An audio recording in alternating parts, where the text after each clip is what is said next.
Hello friends, welcome back. This is Rav Singh. In that video, we have to be discusses the chapter 3, synthetic fiber and plastic. In that chapter, we have to be discusses the fibers and the plastics. Synthetic fiber. In the previous classes, we have to be discusses the natural fibers. In class 7th and 6th, in this class, we have to be discusses in that chapter synthetic fibers. What is synthetic fiber? Synthetic fiber is also called a man-made fiber. Fibers. Synthetic fibers are not obtained from nature. They have to be made in factory by the human beings. They have not to a nature. They have not a natural things. And plastic. Plastic is what is plastic? Type of plastic. What is the property of plastic? Why we use plastic is everything which we have to be written in this chapter. Synthetic fibre में हम synthetic fibre क्या होता है, synthetic fibre के example और कुछ और उनको हम पैराग्राफ में समझेंगे कि यह यूज़ क्या है और इसका कुछ यूज़ देखेंगे. आज के युग में किस प्रकार इसका उपयोग किया जा रहा है और पूरा अधिकतर सिंथेटिक फाइबर का प्रचलन आज युग में हो रहा है. आज हम स्टार्ट करते हैं अभी chapter 3 synthetic fibres and plastics. Synthetic fibre, they are not natural. They have to be made by human beings by using chemicals. It's called a synthetic fiber. Or man-made fibers. And what are synthetic fibers? Beads and the paper clips joined to form a long chains to. ये example में हमें figure 3.1 में beads और paper clips का use करके यहाँ पे जो चेन बनाई गई है वो हम यहाँ पे देख सकते हैं. Synthetic fibre is also a chain of A small unit joint. ये एग्जाम्पल है सिंथेटिक फाइबर्स का. Is a chain of a small unit joint together. Each small unit is actually a chemical substance. I firstly tell you that how a synthetic fiber to be made. Synthetic fibers were made by using the chemical substance. Small particles of chemical is used to make like a chain, so they have to be made a synthetic fiber. Many such small units combine to form a large single unit is called. Many small unit can be used to make a large unit is called polymer.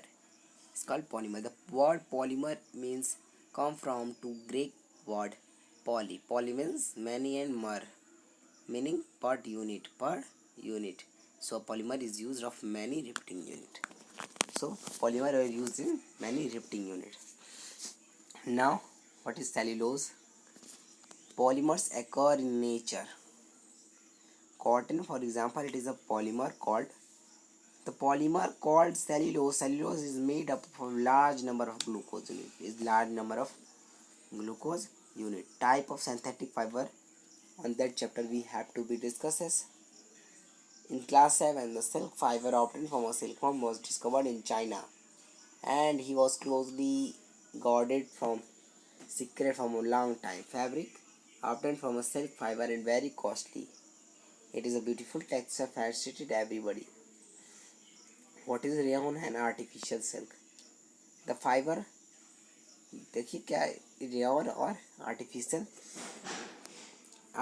silk किसे कहा जाता है? Rayon को. artificial silk rayon को कहा जाता है. Towards the end of the 19th century, scientists were successfully obtained to fiber having properties similar to that of a silk. Such a fibers was obtained by a chemical treatment of wood pulp. Fiber was called rayon. जब 19वीं शताब्दी के अंत में जब जैसे कि प्रचलन बढ़ता गया सिल्क का और राजा महाराजा ये सिल्क ही दिया करते थे अधिकतम. जैसे कि जहाँ अगर बड़े बड़े राजा होते हैं अपने मित्र को देते थे सिल्क. चाहे चीन के देश के राजा. चीन एक इसी व्यापार में, इस व्यापार में आगे बढ़ता ही गया। 19वीं शताब्दी के अंत तक आते आते उन्हें जो हमारे वैज्ञानिक हैं, सब देशों के, अलग अलग विदेशों के भी वैज्ञानिक, सब ने मिलकर एक rayon the chemicals treatment of wood pulp, would का पल्प जो होता है उसमें केमिकल ट्रीटमेंट किया, ठीक है, केमिकल से कुछ वो एक्सपेरिमेंट किया। सो जिसके कारण उसके बाद से यह हमारा रेयन आर्टिफिशियल सिल्क के नाम से बनता है, जो उसी के कारण रेयन सिल्क आया, जिसमें जैसे कि केमिकल और रेयन सिल्क मिला होता है, वो सस्ते दामों में भी मिलता है। Now we have discuss is nylon. Nylon is another man-made fibers. So what is rayon? Is a man-made fiber. What we have to be read, what is nylon? Nylon, it is another man-made fiber in 1931.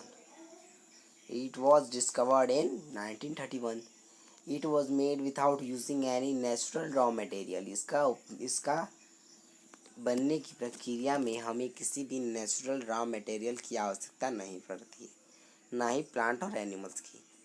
It was, यह कोयले, पानी और हवा से द्वारा बनता है। यही दुनिया का फुली सिंथेटिक फाइबर है, फुली सिंथेटिक फाइबर है। Nylon fibres was strong, elastic, light, it was lustrous and easy to wash, so it became very popular for making clothes. So it was very popular for making clothes. Please look here, various article made from nylon. Nylon का रस्सी, nylon का brush, nylon का shocks and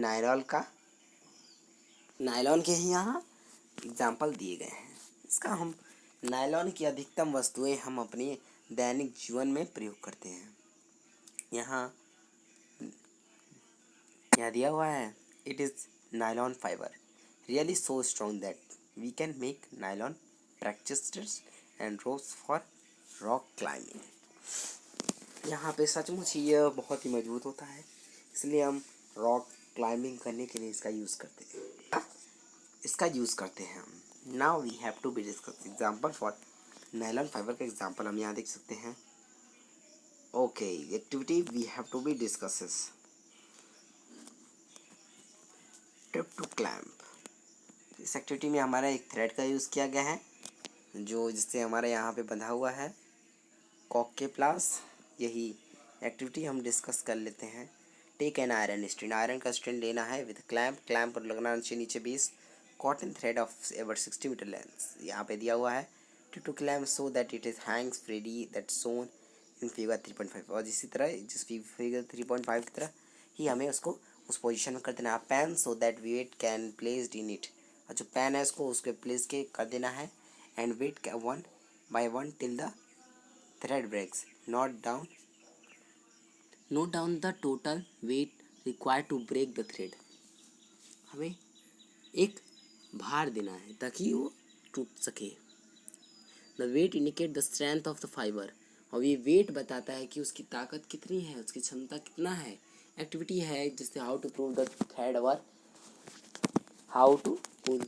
thread were and strong और not. Polyester and now we have to discuss as polyester and acrylic. Polyester is another synthetic fiber made from. Now next video we have to discuss the polyester and acrylic. Thank you for watching. Please like and subscribe to Raj Classes.